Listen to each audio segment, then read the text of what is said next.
Viewers. दर्शकों नमस्कार, मैं हूं आपके साथ मीनल और आप देख रहे हैं एमएनएस न्यूज टीवी। आपका स्वागत है देश प्रदेश की खबरों में। और अब शुरुआत करते हैं आज की बड़ी हेडलाइंस के साथ।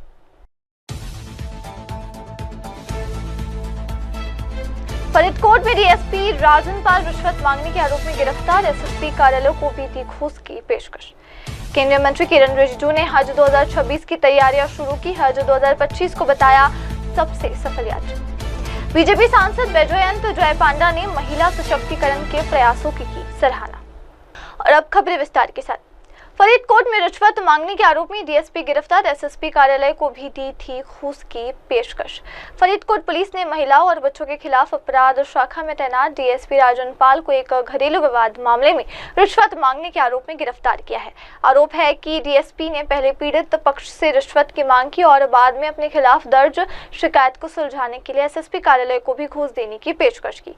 एसएसपी प्रज्ञा जैन ने पुष्टि की कि मामले में भ्रष्टाचार का केस दर्ज किया गया है और विभागीय कार्रवाई के आदेश भी जारी कर दिए गए हैं। फिलहाल मांगी गई घूस की सटीक राशि की जांच जारी है। जी ਸਾਡੇ ਮਾਨਯੋਗ सीएम साहब सरदार भगवंत सिंह मान जी ਉਹਨਾਂ ਦੇ ਸਾਨੂੰ ਸਖਤ ਹਦਾਇਤਾਂ ਹੈਗੀਆਂ ਕਿ ਇੱਕ ਬਿਲਕੁਲ ਸਾਫ਼ ਸੁਥਰਾ ਇੱਕ ਪ੍ਰਸ਼ਾਸਨ ਸਾਡੇ ਵੱਲੋਂ ਦਿੱਤਾ ਜਾਣਾ ਹੈ ਸਾਰਿਆਂ ਵੱਲੋਂ ਔਰ ਇੱਕ ਜ਼ੀਰੋ ਟੋਲਰੈਂਸ ਪਾਲਿਸੀ ਕਰਪਸ਼ਨ ਦੇ ਅਗੇਂਸਟ ਰਹਿਣੀ ਹੈਗੀ ਤੇ ਇਹਦੀ ਲੜੀ ਦੇ ਤਹਿਤ ਹੀ ਫਰੀਦਕੋਟ ਪੁਲਿਸ ਦੇ ਕੋਲ ਔਰ ਐਸਐਸਪੀ ਦਫ਼ਤਰ ਦੇ ਕੋਲ ਇੱਕ ਸ਼ਿਕਾਇਤ ਆਈ ਸੀ ਜਿਹ 'ਚ ਇੱਕ ਮੈਟਰੀਮੋਨੀਅਲ ਡਿਸਪਿਊਟ ਚੱਲਦਾ ਸੀ ਔਰ ਉਹਦੀ ਇੱਕ ਸ਼ਿਕਾਇਤ ਡੀਐਸਪੀ CAW ਰਾਜਨਪਾਲ ਦੇ ਕੋਲ ਸੀ और साढ़े कोल कल एक शिकायत आई कि उस डिस्प्यूट ਨੂੰ ਸੈਟਲ ਕਰਾਉਣ ਦੇ ਬਦਲੇ ਡੀਐਸਪੀ ਨੇ ਉਸ ਪਾਰਟੀ ਕੋਲੋਂ ਇੱਕ ਰਿਸ਼ਵਤ ਦੀ ਡਿਮਾਂਡ ਕੀਤੀ ਔਰ ਰਿਸ਼ਵਤ ਲਈ ਔਰ ਇਸ ਤੋਂ ਬਾਅਦ ਇਹਨਾਂ ਨੇ ਹੋਰ ਵੀ ਉਹਨਾਂ ਕੋਲੋਂ ਪੈਸਿਆਂ ਦੀ ਡਿਮਾਂਡ ਕੀਤੀ ਜਿਹਦੀ ਸ਼ਿਕਾਇਤ ਐਸਐਸਪੀ ਦਫ਼ਤਰ ਆਈ।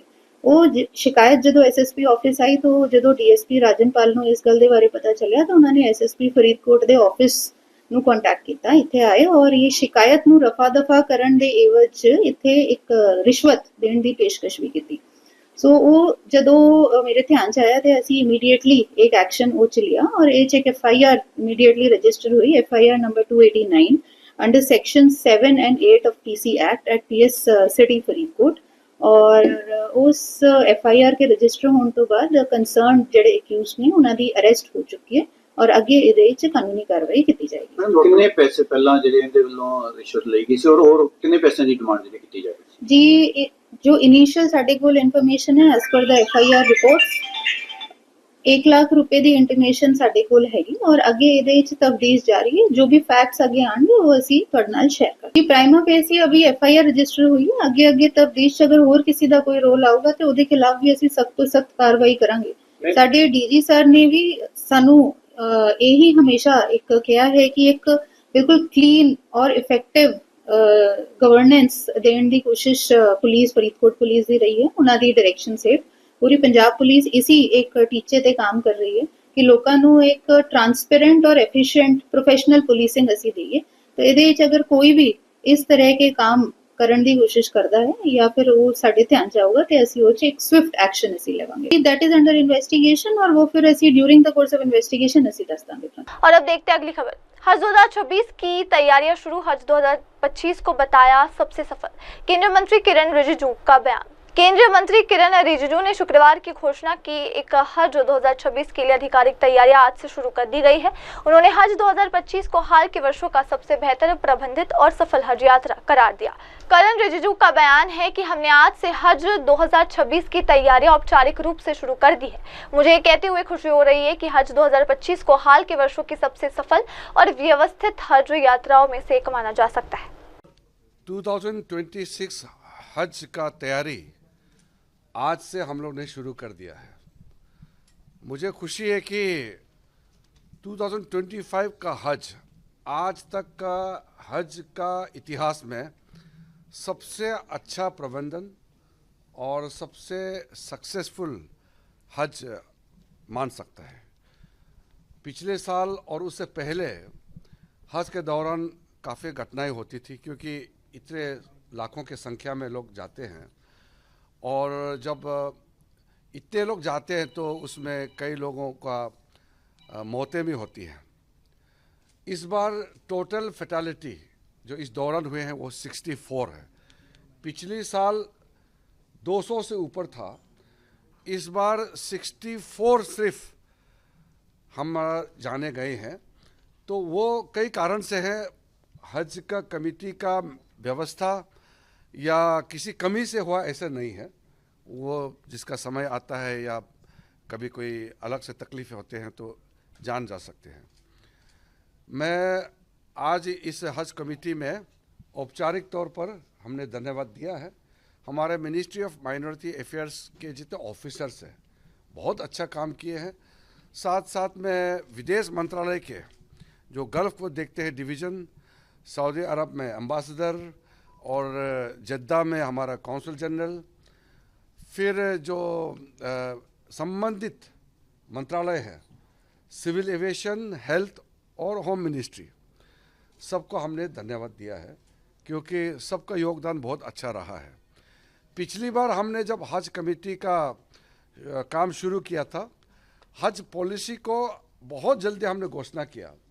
इस बार उससे भी जल्दी हम घोषणा करके कर रहे हैं। आज हमने तैयारी करने के बाद मैं आपको ये सूचित करना चाहता हूँ कि एक सप्ताह के अंदर हम 2026 का हज एप्लीकेशन लेने शुरू करेंगे। हमारा पोर्टल खुल जाएंगे।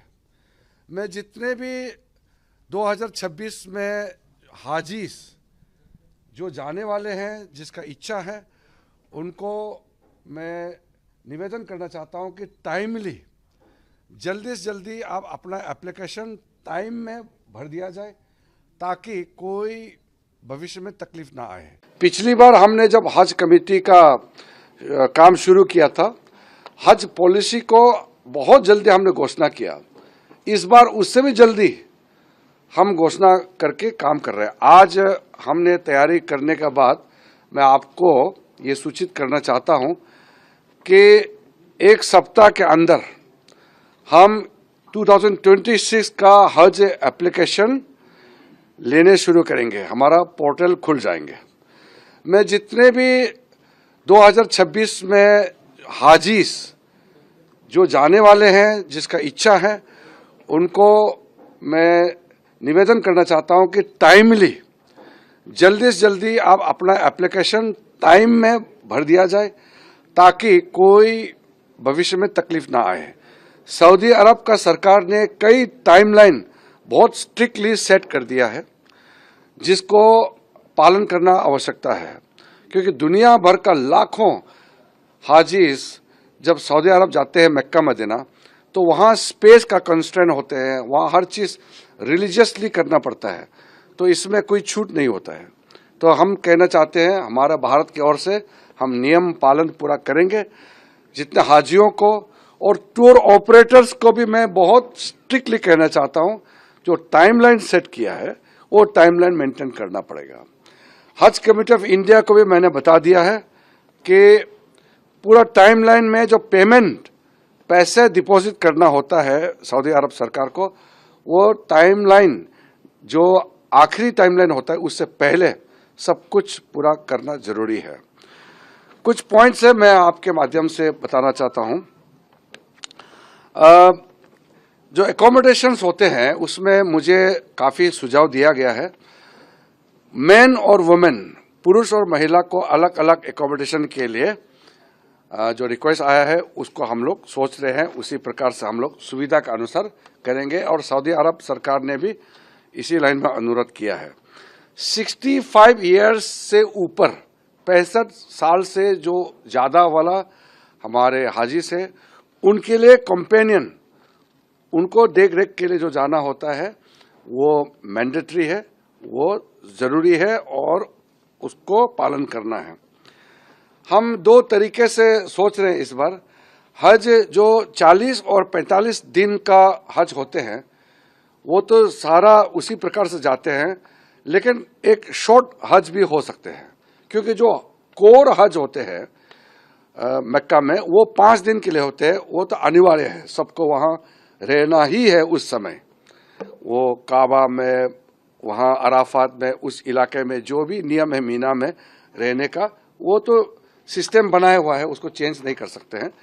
लेकिन कोर हज के बाद ऑप्शन होता है, तो हम इस बार कम समय में हज का जो प्रक्रिया करके आने के लिए भी हम एक चैनल और एक ऑप्शन खोलेंगे। सारा प्रोसेस डिजिटल होगा और जो पासपोर्ट, उसमें एक इश्यू आया है जो सिंगल नाम होता है। सिंगल नाम होने से वो सऊदी अरब में उनका जो पासपोर्ट का प्रोसेसिंग होते हैं उसमें रीच नहीं करते हैं, उसमें तकलीफ होते हैं। तो हमने ये आज भी मीटिंग में कहा है कि जो हमारे हज एप्लीकेशन आने के साथ साथ उनको ये भी सुनिश्चित करना है कि अपना नाम, अगर पासपोर्ट में सिंगल नाम है तो उसका कैसे करके उसको ठीक करना है, एफिडेविट दे करके या जो भी तरीका है वो करना चाहिए। सिंगल नाम में दिक्कतें आ रहे हैं और अगर उसका पासपोर्ट रीड नहीं करेगा तो वो वीज़ा रिजेक्ट हो जाएगा। तो इसके लिए हमने अनुरोध किया है, हम उसको जब हम एडवर्टाइजमेंट करेंगे तो उसमें भी हम मेंशन करेंगे। और खाने पीने का एक सेंसिटिव मुद्दा होता है। हमारा देश हिंदुस्तान में अलग अलग राज्यों में अलग अलग टेस्ट होता है। उनका खाना जो दक्षिण भारत के टेस्ट है वो अलग होता है और उत्तर भारत का अलग होता है, ईस्टर्न का। So the food habits and food taste of the South Indians, North Indians, East Indians, West Indians, different states have different habits and different tastes. So we will provide the food choice state-wise so that the Hajis can have their own food of their own choice and their taste. और इस बार का जो हज यात्रा में सफलतापूर्वक में हम हाजिज को भी हम धन्यवाद देना चाहते हैं कि उन्होंने भी जो स्ट्रिक्ट गाइडलाइन से पालन किया है।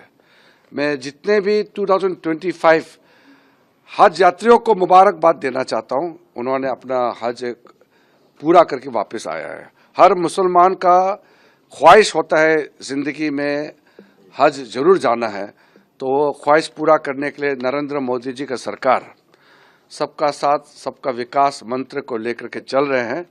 हम भारत से जो भी हाजी जितने भी लोग एप्लीकेशंस जो आए हैं उनको भरपूर सेवा करने के लिए हम तैयार हैं। और मेरे मिनिस्ट्री ऑफ माइनॉरिटी अफेयर्स के जितने अधिकारी हैं, हम लोग बहुत खुले मन से सबका सुझाव भी लेते हैं। हज कमेटी ऑफ इंडिया अच्छा से काम कर रहा है और आपके माध्यम से मैं फिर से आने वाला जो एप्लीकेशन है, जितना भी हमारा मुस्लिम भाई बहन है वो टाइमली एप्लीकेशन को भर दे विदिन 1 मंथ, और उसका जो प्रक्रिया है उसमें कोई विलम्ब ना हो, कोई देरी ना हो, ये मेरा अनुरोध है। और अब देखते हैं अगली खबर। महिला सशक्तिकरण के प्रयासों की सराहना, बीजेपी सांसद बैजयंत जय पांडा का बयान। भाजपा सांसद बैजयंत जय पांडा ने महिला सशक्तिकरण को लेकर देश भर में चल रहे प्रशिक्षण कार्यक्रमों और कार्यशालाओं की सराहना की। उन्होंने कहा कि इन प्रयासों से समाज को आगे बढ़ाने में मदद मिल रही है। बैजयंत जय पांडा का बयान कि आज कुछ बहनों से मिलकर मुझे बहुत खुशी हुई। सिर्फ एनसीआर में ही नहीं बल्कि पूरे देश में आप जो प्रशिक्षण कार्यक्रम और कार्यशालाएं चला रही है वो बेहद सराहनीय है। अब महिला सशक्तिकरण की दिशा में प्रयास कर रही है वो समाज को प्रगति की ओर ले जाने में सहायक है। उन्होंने इस तरह के कार्यक्रमों को देश के सामाजिक विकास में एक महत्वपूर्ण कदम बताया। आज कुछ बहनों से मिलकर मुझे बहुत अच्छा लगा कि ना केवल एनसीआर में लेकिन देश भर आप जाते हैं और प्रशिक्षण करवाते हैं, ट्रेनिंग करवाते हैं, ताकि नारी सशक्तिकरण से कैसे समाज को आगे बढ़ाया जाए, इस पर जो आप प्रयास कर रहे हैं बहुत ही स्वागत योग्य है। आज एग्जीबिशन में जो देखने को मिला, जिस प्रकार के हैंडीक्राफ्ट्स बहनें बनाते हैं और इसको जिस तरह से ब्रांडिंग करके, मार्केटिंग करके, संगिनी सहेली और आप सब जो इससे जुड़े हुए हैं, मैं प्रियल जी को ये धन्यवाद देना चाहूँगा कि ऐसा प्रयास देश को बहुत आगे ले जाएगा। हमारे आदरणीय प्रधानमंत्री नरेंद्र मोदी जी, जो कि दुनिया के सबसे लोकप्रिय नेता हैं, उनका नंबर 1 फोकस रहा है, अभी 11 साल हो गया है, नारी सशक्तिकरण पर फोकस रहा है और महिलाओं को कैसे सरकारी नीतियों के द्वारा थ्रू वेरियस पॉलिसीज उनको आगे बढ़ाया जा पाए, इस पर फोकस रहा है। और इसमें हम समाज में परिवर्तन देखे हैं और इसमें हम परिवर्तन देखे हैं बहुत सारे फील्ड्स में। महिलाओं का पार्टिसिपेशन हमारे डिफेंस फोर्सेस में, महिलाओं का पार्टिसिपेशन इन स्टार्टअप्स, इनोवेशंस और बहुत सारे क्षेत्र में। आज मैं फिर से माफ़ी चाहूँगा, मेरे पास समय कम है, नहीं तो मैं कई सारे ऐसे उदाहरण का जिक्र करता। आने वाले दिनों में देश जहां जो विकसित भारत का मार्गदर्शन हमें आदरणीय मोदी जी ने दिए हैं, ये कोई ऐसा सपना नहीं है, ये एक कॉन्क्रीट रोड मैप है। आप अगर देखें अर्थनीतिक व्यवस्था के तौर से तो हम पिछले 10 साल से बहुत आगे बढ़े हैं। हम निकट में यूके को पीछे छोड़कर, अभी जापान को पीछे छोड़कर चौथे स्थान पर पहुंच गए हैं और बहुत शीघ्र हम तीसरे स्थान पर पहुंचने वाले हैं। और अब देखते हैं अगली खबर। पुरानी गाड़ियों पर प्रतिबंध के मुद्दे पर बोले आप नेता सौरभ भारद्वाज, दिल्ली सरकार के तुगलकी फरमान से जनता ही लड़ी। पुरानी गाड़ियों पर प्रतिबंध को लेकर मचे विवाद पर आम आदमी पार्टी के दिल्ली अध्यक्ष सौरभ भारद्वाज ने भारतीय जनता पार्टी और दिल्ली सरकार पर तीखा हमला बोला है। उन्होंने कहा है कि इस फैसले के खिलाफ अगर कोई खड़ा था तो वो सिर्फ दिल्ली की जनता और आम आदमी पार्टी। सौरभ भारद्वाज का बयान है कि पिछले कुछ दिनों में बीजेपी के नेतृत्व वाली दिल्ली सरकार को अपने कुछ तुगलकी फरमान वापस लेने पर मजबूर होना पड़ा है। जब पुरानी गाड़ियों पर प्रतिबंध का ऐलान हुआ तब बीजेपी मंत्री खुशी से उछल रहे थे और कह रहे थे कि किसी को नहीं बख्शा जाएगा। उन्होंने कहा कि 400 टीमें पेट्रोल पंपों पर तैनात की जाएगी। पिछले कुछ दिनों में भारतीय जनता पार्टी के कई तुगलकी फरमानों को पलटवाया है और भारतीय जनता पार्टी की सरकार को मजबूर किया कि वो अपने तुगलकी फरमान वापस ले। जिस वक्त पुरानी गाड़ियों के ऊपर बैन लगाने की बात की जा रही थी और कहा जा रहा था कि इनको पेट्रोल और डीजल देना पेट्रोल पंप पर बंद कर देंगे, उस वक्त भारतीय जनता पार्टी की सरकार के मंत्री उछल उछल के, कूद कूद के मीडिया पे कह रहे थे किसी को छोड़ा नहीं जाएगा, किसी को बख्शा नहीं जाएगा, 400 टीमें लगाई जाएंगी पेट्रोल पंपों पे, जब्त कर ली जाएंगी गाड़ियां। और भारतीय जनता पार्टी चुप थी। सिर्फ और सिर्फ अगर कोई विरोध कर रहा था तो वो थे दिल्ली के आम नागरिक और आम आदमी पार्टी, जो एक जिम्मेदार अपोजिशन का रोल निभाते हुए लगातार प्रेस पर पहले दिन मेरी तरफ से बयान दिए गए, वो बयान मौजूद है। दूसरे दिन आतिशी जी की तरफ से बयान दिए गए, वो बयान मौजूद है। और तीसरे दिन मनीष सिसोदिया जी की तरफ से बयान दिए गए, वो भी मौजूद है। और अब भारतीय जनता पार्टी की सरकार द्वारा कहा जा रहा है कि भाई ये तो कोर्ट का आदेश था, इसकी वजह से हमें बैन लगाना पड़ा। तो हमने थोड़ी रिसर्च की, हमने देखा कि पहली बार कोर्ट का आदेश इस विषय में आया नेशनल ग्रीन ट्रिब्यूनल का 7 अप्रैल 2015 को, 2015 10 साल पहले। और सुप्रीम कोर्ट का आदेश इसके बारे में आया 15 अप्रैल 2015 को। अब चल रहा है 2025। 2015 में एनजीटी ने आदेश दिया, 2015 अप्रैल में सुप्रीम कोर्ट ने आदेश दिया। 2015 से लेकर 2025 तक आम आदमी पार्टी की सरकार थी। हमने पेट्रोल पंप पे कहीं पे भी यह फरमान नहीं जारी किया कि आप पेट्रोल देना बंद कर दें। आपने क्यों किया?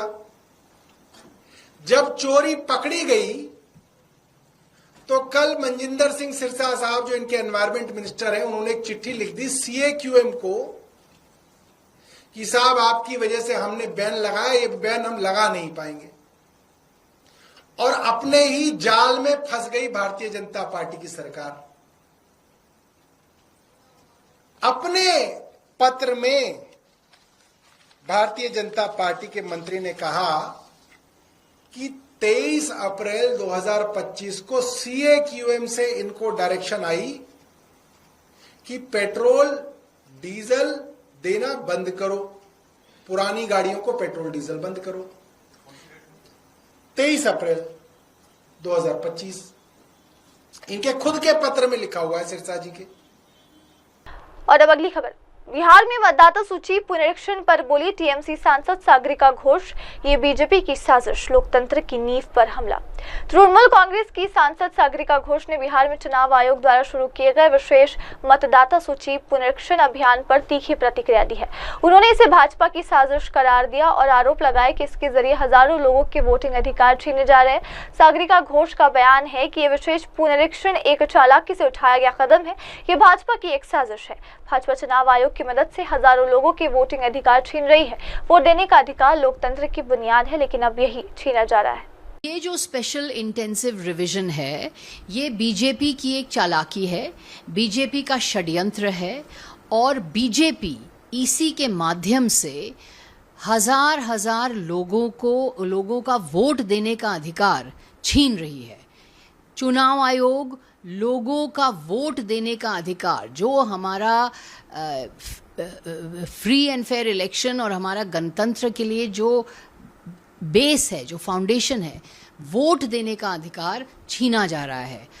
ये जो सर्टिफिकेट मांगे जा रहे हैं, ये किसी के पास नहीं है। जिस तरह से पेरेंट्स के बर्थ सर्टिफिकेट मांग रहे हैं और पासपोर्ट मांग रहे हैं, सरकारी नौकरी का जो सर्टिफिकेट है वो मांग रहे हैं, कभी ज़मीन का पट्टा मांग रहे हैं, तो ये जो 11 डॉक्यूमेंट ईसी ने दिया है स्पेशल इंटेंसिव रिवीजन के तहत, जो दिखाने पड़ेंगे वोटर लिस्ट में एनरोल होने के लिए, ये बहुत कम लोगों के पास है और ये एक चालाकी है, एक षड्यंत्र है।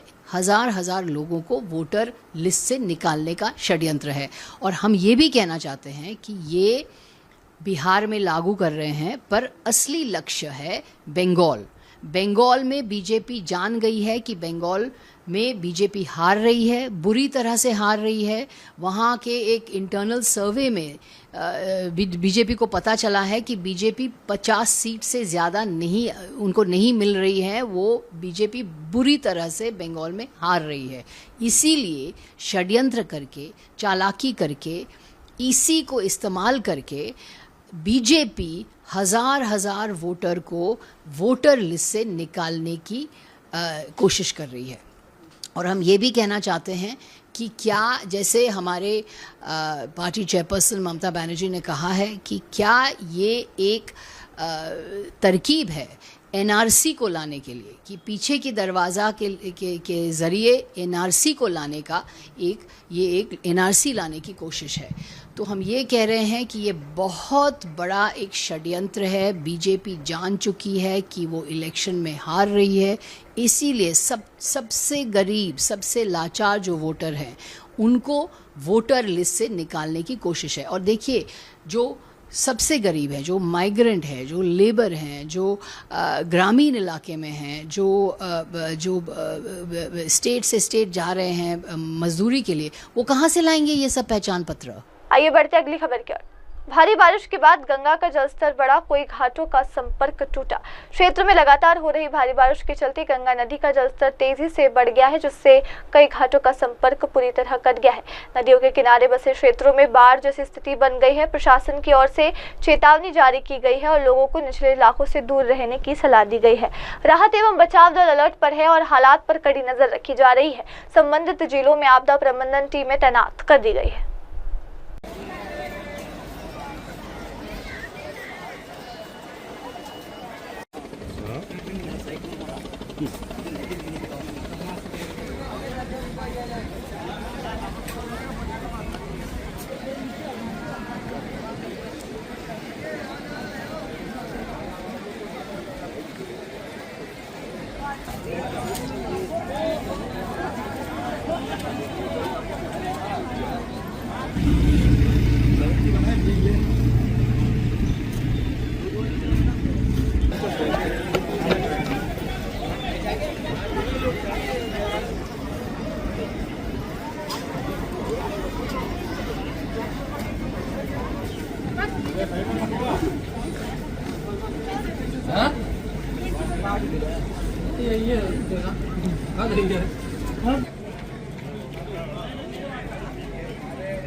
वाराणसी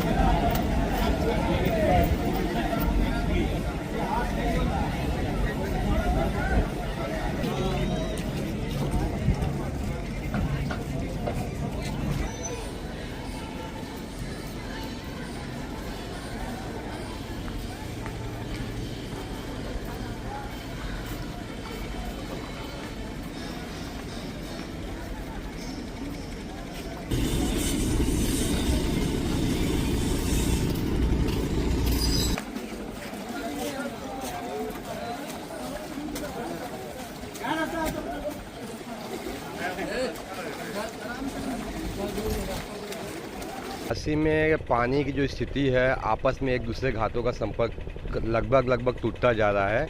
ये आने वाले दिनों में, कुछ दिनों में इससे बेहतर रूप होगा कि जिससे कोई भी घाट आपस में कनेक्टेड नहीं रहेगा। तो अभी क्या दिख ही रहे हैं, गंगा जी अपने रफ्तार से जो है बढ़ना चालू कर दी हैं और इसी तरीके से अगर निरंतर बढ़ती रहीं तो आज एक घाट का कनेक्शन टूटा है, आने वाले कुछ दिनों में जो है घाट के रास्ते बंद हो जाएंगे, पर्यटकों को बहुत असुविधा होगी। गंगा मैया धीरे धीरे बढ़ रही हैं और इतना बड़ी हुई हैं कि अभी थोड़ा कहीं घाटों का संपर्क टूटा हुआ है, जैसे कि मान मंदिर घाटों पे और बाकी इधर पांडे घाट के लगभग इन घाटों का संपर्क टूट चुका है। अब इधर से उधर लोग नहीं जा पाएंगे। लेकिन आम घाटों की बात करें तो क्या अब जगह छोटी पड़ती जा रही है? हाँ, आम घाटों जैसे कि दहास में घाट पे देखिए तो अब धीरे धीरे जगह छोटी होती जा रही है और इधर में शीतला घाट की तरफ जाएंगे तो वहाँ भी जगह छोटी होती जा रही है, क्योंकि जितना जो फैलाव था वो फैलाव धीरे धीरे पानियों में डूब चुका है। और अब देखते हैं अगली खबर। मुहर्रम जुलूस और कावड़ यात्रा को लेकर दिल्ली में ट्रैफिक प्लान तैयार, एसीपी दिनेश कुमार गुप्ता का बयान। मुहर्रम और कावड़ यात्रा के दौरान दिल्ली की यातायात व्यवस्था को लेकर अतिरिक्त पुलिस आयुक्त दिनेश कुमार गुप्ता ने जानकारी दी कि दोनों धार्मिक आयोजनों को ध्यान में रखते हुए ट्रैफिक की समुचित व्यवस्था की गई है ताकि जनता को न्यूनतम असुविधा मिले। दिल्ली में ट्रैफिक को लेकर विस्तृत व्यवस्था की गई है। जुलूस के दौरान ट्रैफिक डायवर्जन दिए जाएंगे ताकि आमजन को कम से कम परेशानी हो। हम मौके पर रहकर मुहर्रम के जुलूस की निगरानी करेंगे। उन्होंने कहा, हमने कावड़ यात्रा के सभी मार्गों की पहचान कर ली है और मुख्य मार्गों से अलग रखने की बैरिकेडिंग की जा रही है। यात्रा के अंतिम 2 दिनों में ट्रैफिक पुलिस पूरी तरह फील्ड में मौजूद रहेगी और आवश्यक डायवर्जन लागू किए जाएंगे। प्रशासन ने लोगों से सहयोग की अपील की है ताकि त्योहारों के दौरान शांति और व्यवस्था बनी रहे। बड़ा हमारे यहाँ अरेंजमेंट होता है और जैसे 6 तारीख को मुहर्रम है तो ये ओल्ड दिल्ली से जुलूस चलते हैं जो कि हमारे कैनॉट प्लेस होते हुए अरविंदो मार्ग होते हुए करबला पहुंचते हैं और तमाम, और मेन तो हमारा ये रहता है। इसके अलावा और भी करबलाज हैं, तो इस पर हमने डिटेल अपना ट्रैफिक का अरेंजमेंट लगाया हुआ है। हमारा काम रहेगा ट्रैफिक को डाइवर्जेंस देना और पब्लिक को कम से कम जो है इसमें असुविधा हो, तो हम लोग जब प्रोसेशन चलेगा तो उसमें थोड़ा डाइवर्जेंस देंगे। तो इसके लिए हम लोग अपनी तरफ से पूरी तैयारी कर रखी है, डिटेल अरेंजमेंट इशू कर दिया गया है और हम लोग सब फील्ड में रहेंगे and we will monitor closely कि मुहर्रम का प्रोसेशन पीसफुली निकले और लोगों को कम से कम असुविधा हो। सर, कितने इस तरह के जुलूस निकलते हैं दिल्ली में? देखिए, जुलूस तो काफ़ी हैं और इसमें जैसे करबला का मेन होता है तो करबला का मेन जुलूस होता है और बाकी और भी जगह होते हैं जुलूसेस। तो उस जुलूसेस में आप संख्या तो मतलब इसमें हर छोटे मोटे भी हमारे करबलाज होते हैं, जैसे लोकल एरियाज में भी रहते हैं, पर मेन जो हमारा करबला का होता है तो हमारा मेन एम्फेसिस इस पे रहता है। बाकी हर प्रोसेशन पे हमारा स्टाफ डिप्लॉयड रहता है। ट्रैफिक रिस्ट्रिक्शन रहेगा सर, कितनी देर तक रहेगा? देखिए, ट्रैफिक रिस्ट्रिक्शन करीब ये दोपहर में निकलता है और शाम तक ये करबला पहुंचता है, तो हमारा ट्रैफिक रिस्ट्रिक्शन जो है पीक आवर्स में रहेगा और जो भी उसमें रहेगा कि अपना जो हम लोग जहां जहां भी प्रोसेशन निकलेगा उस रूट्स पे हम डाइवर्जेंस देंगे। और इसके अलावा अगर स्टाफ की बात करें तो कितना स्टाफ? देखिए, हमारे ऑलमोस्ट जितना भी हमारे पास मैक्सिमम स्टाफ अवेलेबल है, तो जैसे हमारे हर सर्कल्स में, हर रूट्स पे हम बाहर से भी हम स्टाफ थोड़ा सा लेते हैं, तो हमने जैसे करीब 120 स्टाफ हमने एक्स्ट्रा मंगाया हुआ है जो कि हमने अपने रेंजेस में दिया हुआ है, तो उसका भी डिप्लॉयमेंट होगा और प्लस हमारा लोकल स्टाफ है वो भी स्टाफ रहेगा। सर, इसके अलावा कांवड़ यात्रा भी है, उसके लेकर क्या तैयारी है? देखिए, कांवड़ यात्रा भी बहुत बड़ी यात्रा हम लोग की रहती है जिससे बहुत बड़ा अरेंजमेंट होता है और ये 12 तारीख से लेकर 22 तारीख तक लगभग का अरेंजमेंट है। तो इसमें जो भी कांवड़ के रूट्स हैं हमने उसको आइडेंटिफाई कर लिए हैं और उस आइडेंटिफाई रूट्स पे हमने कोशिश किया है कि वहाँ से बैरिकेडिंग करें जिससे कि कांवड़्स मेन रूट्स पे ना आए और हमारा ट्रैफिक का भी मूवमेंट स्मूथ चलता रहे और कांवड़्स भी स्मूथली चलते रहे। तो इसके लिए हमने जो कावड़ कैंप्स हैं, दिल्ली सरकार है और जो भी ऑर्गेनाइजर्स हैं उनके साथ एक मीटिंग्स वगैरह कर ली है।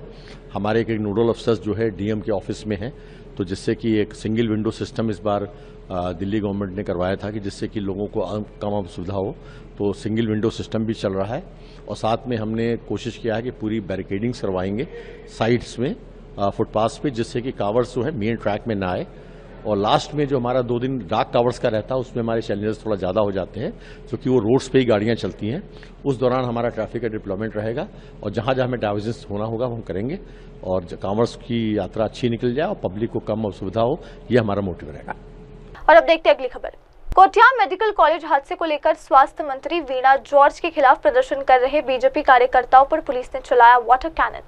कोटिया मेडिकल कॉलेज की इमारत गिरने की घटना के विरोध में बीजेपी कार्यकर्ताओं ने शुक्रवार को केरल की स्वास्थ्य मंत्री वीणा जॉर्ज के खिलाफ तिरुवनंतपुरम में जोरदार विरोध मार्च निकाला।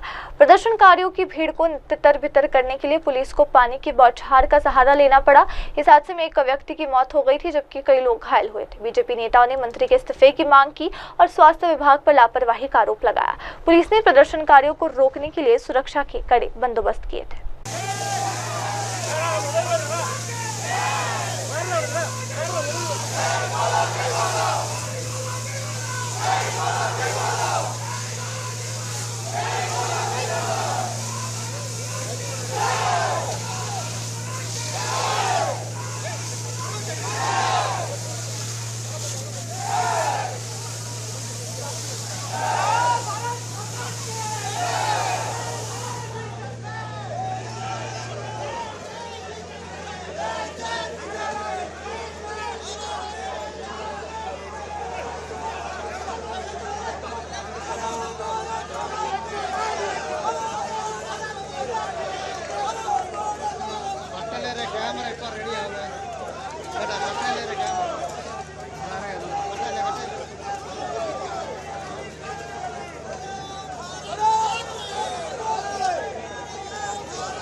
अब अगली खबर। जगन्नाथ यात्रा में ओडिशा के पुरी में भक्तों का गुंडीचा मंदिर पहुंचना जारी। जगन्नाथ यात्रा के शुभ अवसर पर भक्त बड़ी संख्या में गुंडीचा मंदिर में पहुंच रहे हैं। पौराणिक मान्यताओं के अनुसार गुंडीचा मंदिर वह पवित्र स्थल है जहां भगवान विश्वकर्मा ने भगवान जगन्नाथ, भगवान बलभद्र और देवी सुभद्रा की लकड़ी की मूर्तियां निर्मित की थी। ये मंदिर इस तीर्थ यात्रा का एक महत्वपूर्ण हिस्सा माना जाता है जहाँ भक्त श्रद्धा और भक्ति के साथ पूजा अर्चना करते हैं।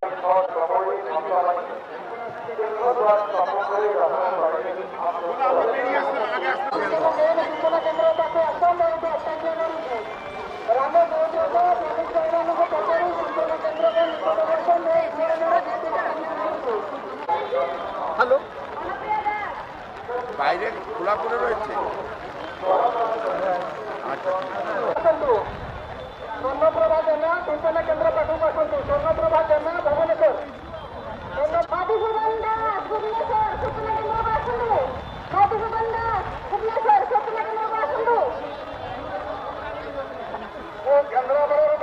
লক্ষ্মী দিয়ে বিনা বাড়ি অভিন্ন ଆସିକି ସୂଚନା କେନ୍ଦ୍ରରେ ମୁଁ ଅପେକ୍ଷା କରୁଛି। ଆସି ପହଞ୍ଚନ୍ତୁ।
दर्शन के लिए प्रवेश कीजिए।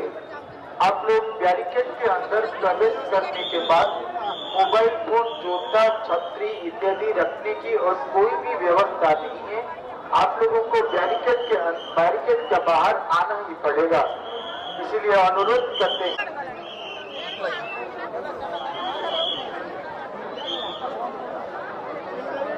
आइए भाई जी बोलेंगे।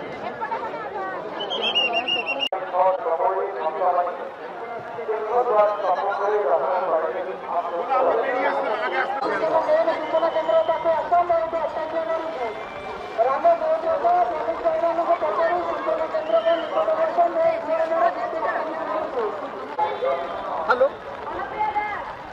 বাইরে খোলা করে রয়েছে। স্বর্ণপ্রভা জানা সূচনা কেন্দ্র পাঠক আসন্তু। স্বর্ণপ্রভা জানা ভবনেশ্বর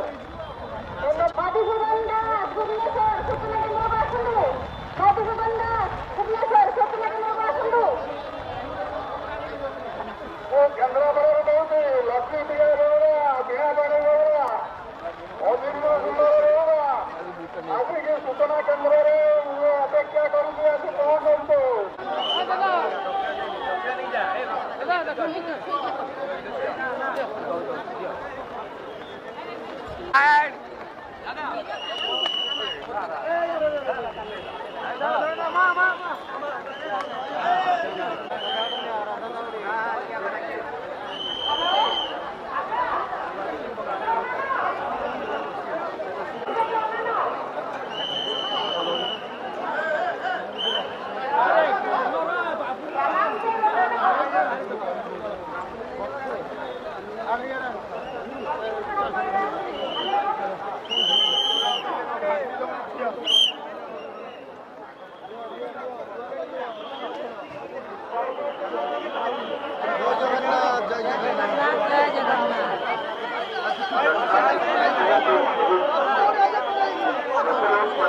जोरदार चप्पल मोबाइल को बाहर के खाने का चीज मेरी सिगरेट यदि अगर आप लोगों के पास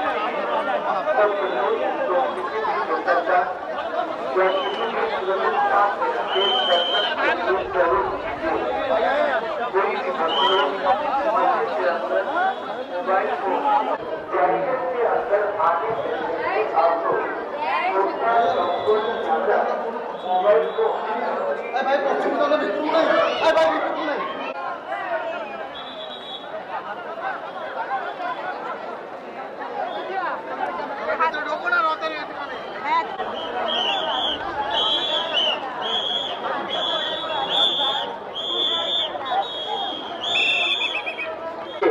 दर्शन के लिए प्रवेश कीजिए। आप लोग बैरिकेड के अंदर प्रवेश करने के बाद मोबाइल फोन, जूता, छतरी इत्यादि रखने की और कोई भी व्यवस्था नहीं है। आप लोगों को बैरिकेड के बाहर आना ही पड़ेगा, इसीलिए अनुरोध करते हैं।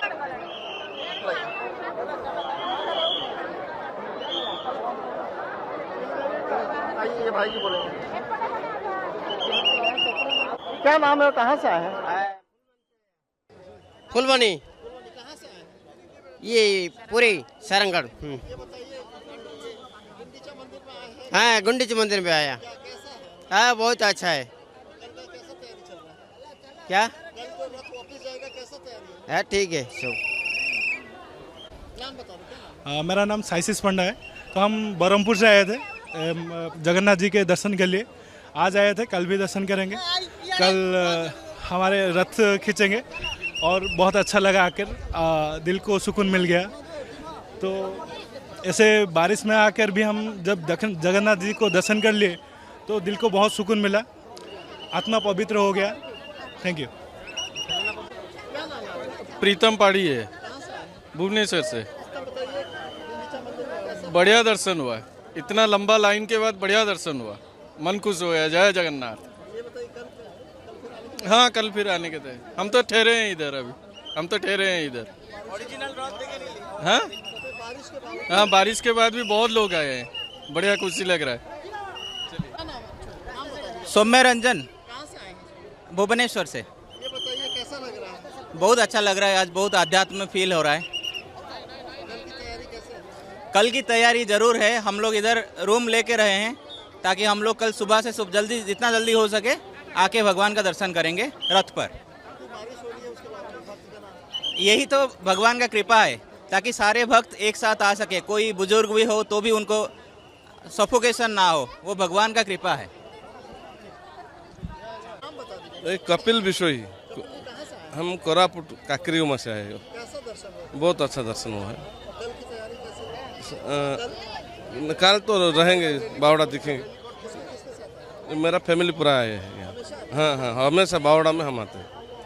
हर साल आते हैं। जी, संतोषी बिशोई। संतोषी जी, ये बताइए कैसा दर्शन हुआ? बहुत अच्छे से हुआ।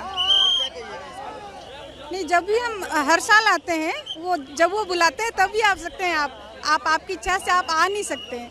मतलब उनकी दया होगी, उनकी कृपा होगी, तभी आप यहाँ आ सकते हैं। तो हम समझते हैं हम उन भाग्यशाली में से एक हैं जो हम आके यहाँ पहुँचे और दर्शन आज करे हैं।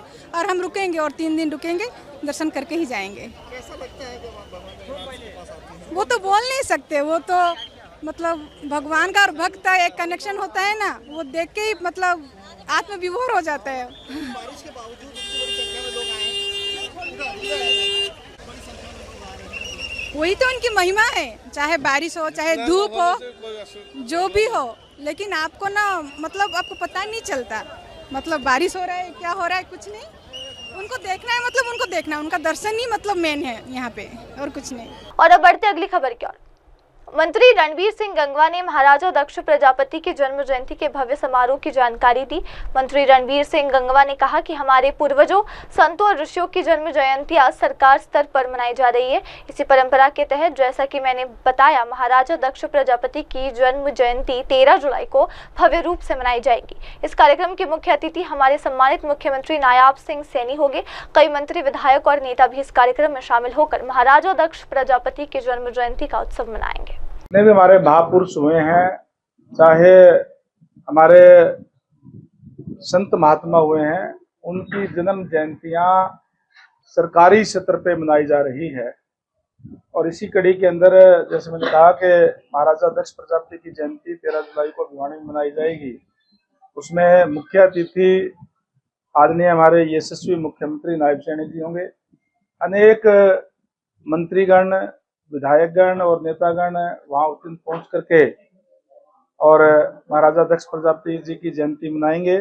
दूसरा मेरा यहाँ आने का मकसद, मेरे पास 2 डिपार्टमेंट हैं, पीडब्ल्यूडी विभाग और पब्लिक हेल्थ विभाग।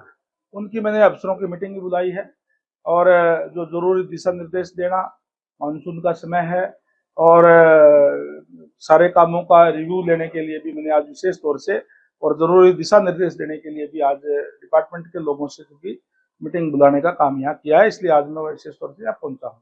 देखिए, हमारे जो 2 डिपार्टमेंट है, दोनों डिपार्टमेंटों के अंदर विशेष रूप से जैसे आपको पता है कि किस तरीके से जो रोड है तो पीडब्ल्यूडी विभाग है। मैंने डिपार्टमेंट संभालते ही सबसे पहले कहा कि हम क्वालिटी से कोई समझौता नहीं करेंगे, क्वालिटी का काम प्रदेश के लोगों को देने का काम हम करेंगे। और जो एक पिक्चर लोगों के मन में बनी हुई थी कि डिपार्टमेंट रोड बनती है टूट जाती है, मैंने कहा इस बात को कतई बर्दाश्त नहीं करेंगे और जो इसमें कोताही बरतेगा, चाहे वो हमारे डिपार्टमेंट के ऑफिसर है, चाहे काम करने वाली एजेंसीज है, उनके खिलाफ हम सख्त एक्शन लेंगे। हमने सख्त एक्शन लिए भी हैं। हमने एजेंसीज जिन्होंने ठीक काम नहीं किया उनको टर्मिनेट करने का काम किया है, उनको हमने ब्लैकलिस्ट करने का काम किया है और जो अधिकारियों के खिलाफ भी हमने एक्शन लिया है। और हमने निर्णय लिया है कि जितनी भी हमारी लिंक रोड है जो 12 फुट की है, उनको हम अगले साल के अंत तक सबको 18 फुट की करने का काम हम करेंगे। कोई भी रोड हमारी लिंक रोड जो 12 फुट की नहीं रहेगी, सारी हम 12 फुट की बजाय 18 फुट की करने का काम करेंगे। और अब अगली खबर, महाराष्ट्र के उप मुख्यमंत्री एकनाथ शिंदे ने जयराज स्पोर्ट्स और कन्वेंशन सेंटर के उद्घाटन समारोह को संबोधित किया। महाराष्ट्र के उप मुख्यमंत्री एकनाथ शिंदे ने हाल ही में आयोजित जयराज स्पोर्ट्स और कन्वेंशन सेंटर के भव्य उद्घाटन समारोह को संबोधित किया। उन्होंने इस नए सेंटर को राज्य के खेल और सांस्कृतिक गतिविधियों के लिए एक महत्वपूर्ण विकास बताया। शिंदे ने कहा कि ये केंद्र न केवल खेलों के लिए अत्याधुनिक सुविधाएं प्रदान करेगा, बल्कि विभिन्न सांस्कृतिक और सामाजिक कार्यक्रमों के आयोजन का भी एक प्रमुख स्थल बनेगा। उन्होंने कहा कि इस तरह के आधुनिक केंद्र राज्य के युवाओं को प्रोत्साहित करने और उनके टैलेंट को निखारने में सहायक होंगे। आज का दिन बहुत ही पूना गुजराती बंधु समाज के लिए एक ऐतिहासिक है। मैं देख रहा था कि क्या क्या बनाया यहाँ पर, किसी चीज की कमी नहीं है क्योंकि आप सभी लोग लक्ष्मी पुत्र हो।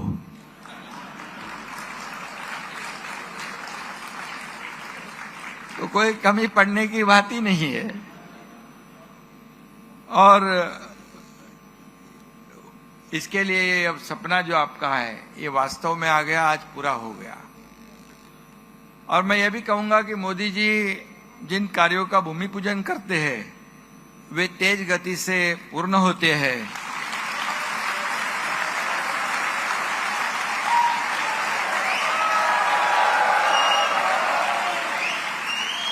मैं अपना अनुभव बता रहा हूं। जो समृद्धि हाईवे हुआ, कोस्टल रोड हुआ, अटल सेतु हुआ, मेट्रो जैसे कई उदाहरण है जिसका भूमि पूजन भी और उद्घाटन भी मोदी जी ने किया। अब इसका भूमि पूजन मोदी जी ने किया और लोकार्पण अमित भाई ने किया। ये भी